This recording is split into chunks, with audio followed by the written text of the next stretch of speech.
Welcome to the 7th and final video on teaching a synchronous environment. In the last video, we covered the following. In this video, we will cover co-facilitation and moderation. Up to this point, we've discussed how to teach in a synchronous environment, ideally with a co-facilitator.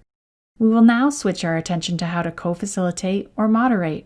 A co-facilitator or moderator may be a presenter, a learner, or a coordinator of the learning event. The role of the co-facilitator is just as busy, if not more, than the main presenter, managing the content, group dynamics, technical glitches, online verbal and nonverbal communication, and questions, as well as keeping an eye on both the host and the participant view computers, is too much for any one person to manage. Co-facilitation online is essential and requires you to be skillful and creative in many roles. Co-facilitation also helps model online communication, allows time to observe and adjust teaching methods, and supports your own growth as a teacher through debriefing together afterwards. However, learning how to present successfully together takes planning and practice. You should decide with your presenter the ideal balance between content and process.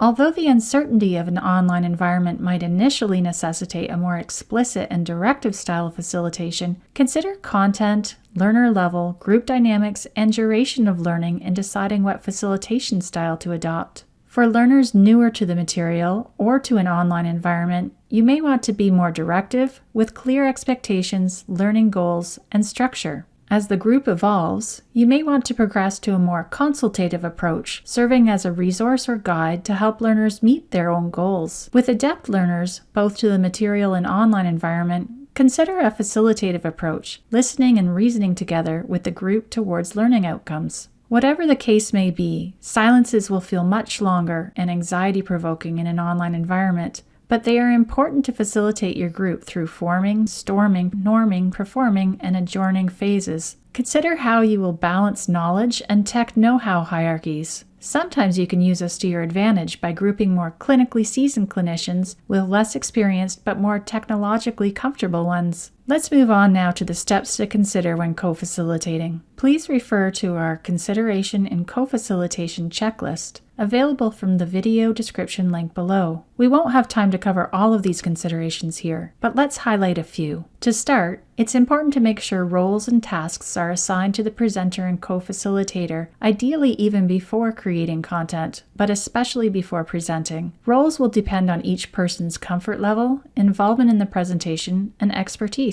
Preparation is key. Take time to prepare your presenter, content, classroom, and participants, and practice both the week and day before, as well as on multiple devices and views, such as the participant and host views, on iPad, cell phone, and desktop. Even with a co-facilitator role, be liberal in assigning tasks to participants to keep them engaged and active in the group learning. During the presentation, help establish or be explicit about etiquette and communication and model these rules. Keep an active eye on the participant and chat pods and the participant computer view. Enable interactivity through setting up learning activities, facilitating group discussion, and assisting with any technical challenges. Create a safe environment for your learners, your presenters, and yourself to make errors, while also being prepared with backup plans. At the end of the presentation, get timely feedback, both of the content and the online experience. Ideally, use a QR code on the last slide to enable learners to use their cell phones while still engaging with the desktop classroom. Finally, after the presentation, there are multiple opportunities to continue the conversation and learn through social media, posting of recordings and resources, and advertising upcoming events.